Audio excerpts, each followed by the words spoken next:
The great scholars of Islam have mentioned a particular hadith that has several narrations. And these great ulama, Al-Hakim, Ibn Kathir, Imam Al-Bayhaqi, Abu Na'im, and others have said that this hadith, its chain of transmission is jayyid. It has a sound chain of transmission. This is what the Huffaz al-Hadith have said about this particular hadith. And this hadith is about a particular Sahabi, Hisham bin As al-Umawi, who during the time of Abu Bakr, radiallahu anhu, and the Khalifa of Abu Bakr, he was sent to the leader of Rome, Heracles, in Arabic, Herqal. And he was the supreme leader of Rome. And why did Abu Bakr send him? Hisham bin As, he sent him to go talk to him about Islam. Even the leaders, even the people who are leaders of nations, who are superpowers, they deserve to hear about Islam. Okay? Why did the Prophet Musa alayhi salam go and speak to Fir'aun? Because Allah Azza wa Jalla sent him. Go and speak to Fir'aun. These leaders, they need to be spoken to. They need to hear the message. So there's no excuse for them on Yawm al-Qiyamah. So Hisham, he went, and he and his companion, they went and they reached Syria, a place called Ghawta, which is outside of Syria. And they stayed there for a while, and before they got to the supreme leader, they met a particular governor. And this governor said to them, he sent a messenger to go speak to them first. And when this messenger went to speak to Hisham, Hisham said, we didn't come to speak to you, we came to speak to the leader. Either he speaks to us directly, or we have no recourse to talk to you. So he went back and spoke to the governor. And he told the governor, these people, these Muslims, these so-called Muslims, they refuse to talk to me, they talk to you. So he gave permission to enter. And they came in with their dignity and honor, and the iman, the belief, and the following of our Prophet sallallahu alayhi wa sallam, inwardly and outwardly. And they went in front of this governor, and they said, La ilaha illallah, wallahu akbar. And in this riwayah, the room shook. In this particular narration, the room shook, and the king became quite surprised. And the king said to them, tell me something about this religion of yours. And they told about this religion. And he asked a question. He said, tell me about your prayer and your fasting. And they told him about the prayer and fasting. And his face went black. And he said, this is the end of our kingdom. Because the people who are going to take over from us, they people who pray at night and fast during the day. And this appears to be you. And they told him, look, we want to speak to the Adim al-Rum, the supreme leader of Rome, Heracles. And he gave him a guide, and this guide will take you to the king. And when they reached the king, before they entered into the presence of the king, the guide said to them, you can't enter into his presence on these animals that you're riding on. And Hisham said, we either enter into his presence with these, or nothing at all. We're not going to enter into his presence on your animals, we're going to come in our animals. And they went and told Adim al-Rum, the supreme leader of Rome, what they said, and he gave them permission. And they entered in. And before they entered into the room, they said the same word, La ilaha illallah, Allahu Akbar. The room shook. And the king, this supreme leader, he sent a messenger to them and said, don't tell them not to shout out like this, to openly profess their religion. And they came in, and he looked at them, and he said to them, tell me something, tell me about your faith. And they began to speak about their faith, Islam. And he said to them, tell me something, what is the greatest words that you have? And Hisham said, La ilaha illallah, wallahu akbar. And the room shook. And in the description, Hisham said it was shook as if it was a tree in the wind. But they didn't shake. Mountains of Iman. And the king looked up and he was shocked. And he said to them, these words that you said at home, does the same thing happen? Does your room shake like this? And he said, no. This has only happened when we've come here with you, and we've seen this happen before. This happened only here. we've never seen this ever before. And then he looked at them and he said, I wish you had not said that, because I now know that what you have is prophecy. And he told them, stay with me for a few days. And they stayed for a few days, and then one night he came by himself into their room, and he had this huge box made out of solid gold, and this box had many compartments with doors with locks. And he took a key out, and he opened the first bag and took out a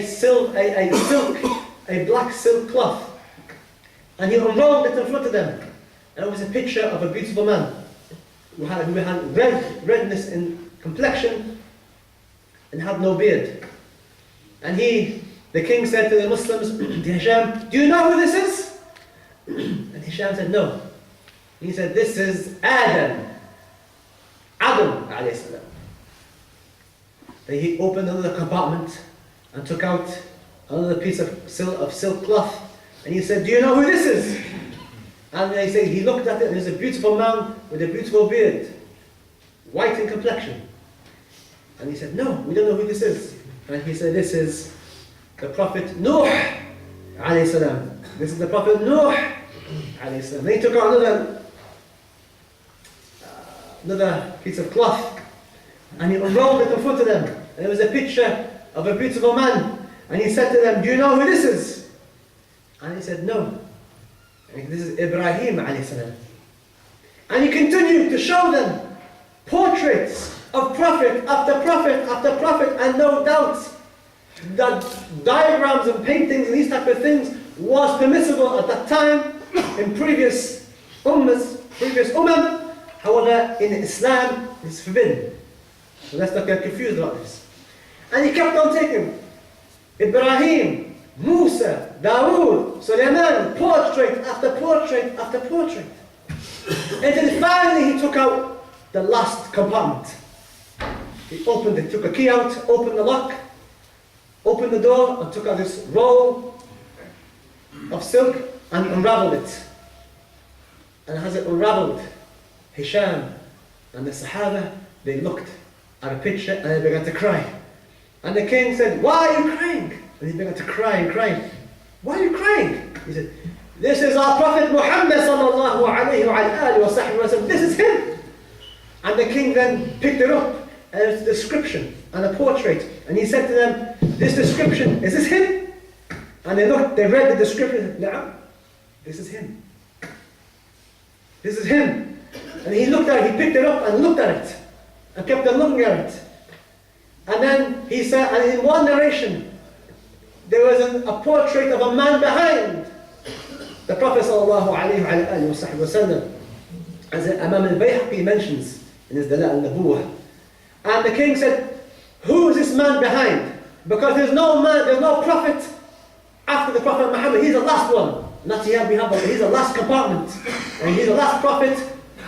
We're surprised, oh, who is this man behind him? We know there's no other prophet behind. That's what the king said.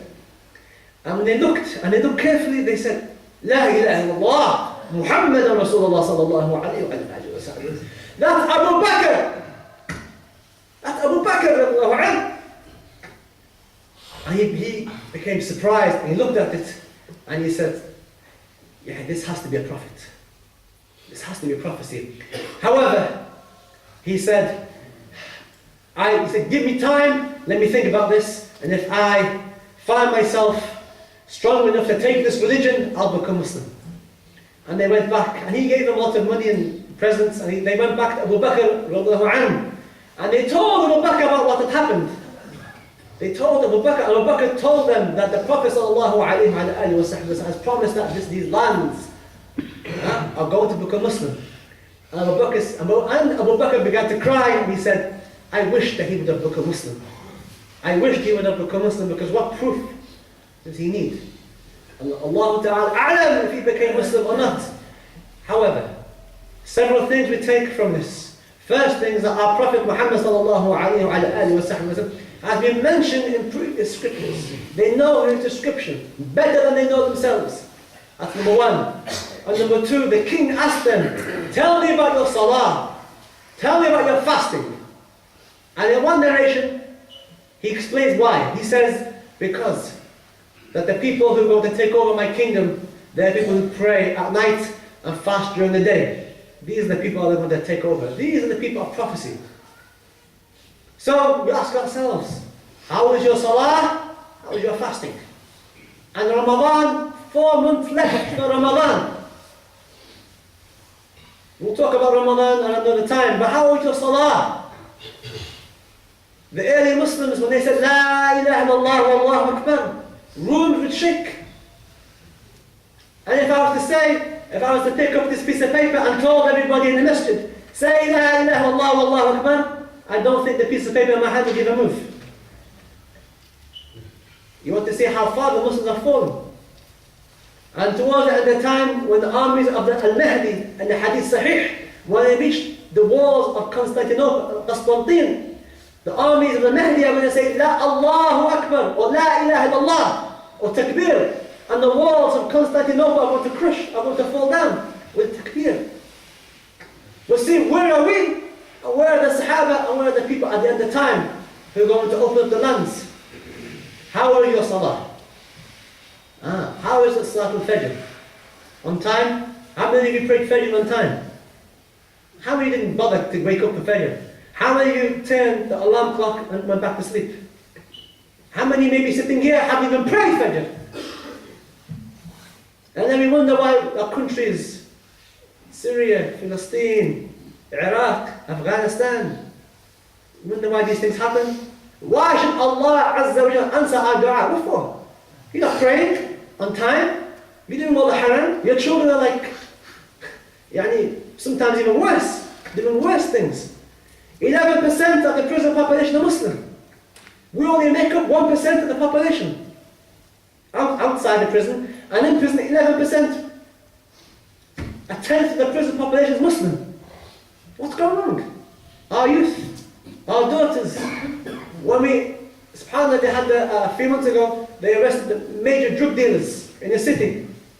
And I had a look at the newspaper to see, the names. And we're seeing names of Muslims. Names of people who are Sahaba. Names of people of the Prophet Muhammad sallallahu alayhi wa sallam, a drug dealer. When the major drug dealers in the city, may Allah guide them. And we ask Allah Azza wa Jalla to guide them because the doors of Tawbah are open. Don't think that Allah won't bring these people and make the Iman strong. Na'am. How many people have changed? Inshallah. But what happened to the Ummah? Why is the Ummah asleep? How is your Salah? And how is your fasting? We have Mondays and Thursdays to fast, for those who want to fast. Particularly those who can't get married, who find it difficult getting married, and have sexual desires that are very strong in this particular society, where women are all over the place, and women are exploited as sexual objects in magazines, in billboards, and as one person said to me, sex sells. And they say Islam oppresses women. And they're telling you, we wouldn't use these things if we didn't know it would sell. Magazines, movies, books, cameras, phones, cars, women sell them. What's it got to do with a woman? This is the inhitat, the lowering of society, when society doesn't have La ilaha illallah Muhammadan Rasulullah, and when La ilaha illallah Allahu Akbar is not in the heart of the Muslims. When ad-dunya a'zam, we say Allahu Akbar every salah, and our heart is saying ad-dunya akbar. Our heart is saying my wife is akbar. The heart is saying my work is akbar. Kadab. You're saying what's in your tongue, like in halak. Your hal with Allah is different. And Allah looks at al-qulub. The heart is what Allah Azza wa Jalla looks at. Not at your tongue, not where you're standing in the masjid.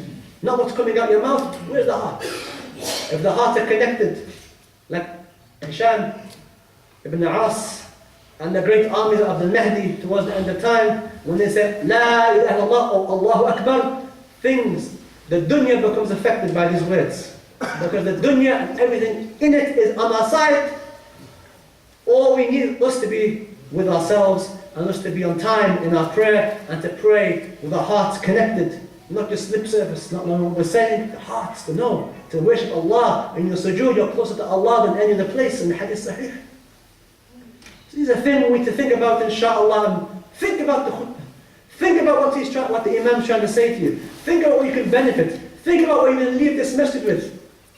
Think about how you're going to wake up for Fajr. Think about how to set your alarm clock on your phone. Think about these things. Because these things, week after week, we talk about salah, salah. And some people may say, Ya akhi, yani, Syria, Afghanistan, our brothers and sisters are dying. Na'am, we know they're dying. I read the newspapers. I've stopped watching Jazeera. I can't watch it anymore. It's too depressing. Why do we talk about salah? Because these are the fatih.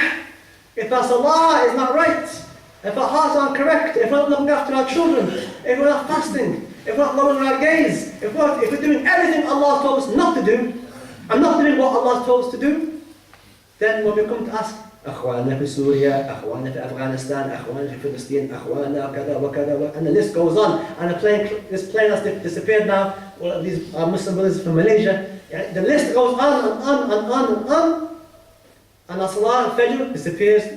And this is once you understand the connection, it's all connected. It's all connected. Your salah, your fasting, how you are affects people around the world. If the ummah wakes up, connects itself, has what Hisham bin As had in his heart, then you see things start to change. You see Allah then removing these difficulties straight away, inshallah ta'ala. This is history has shown us. And we see Salah ad-Din Ayyubi. When he had the heart of the Sahaba, he had the hearts of the people around the Prophet sallallahu alayhi wa sallam in Palestine. Everything that was in Palestine, the Crusaders, they left. But look what's happened now, they've returned. Why? Because the hearts have gone back to how they used to be. Think about these things, inshallah ta'ala. Think. Inshallah. Khutbah after khutbah, we want to touch on these things to wake up the ummah, inshallah ta'ala.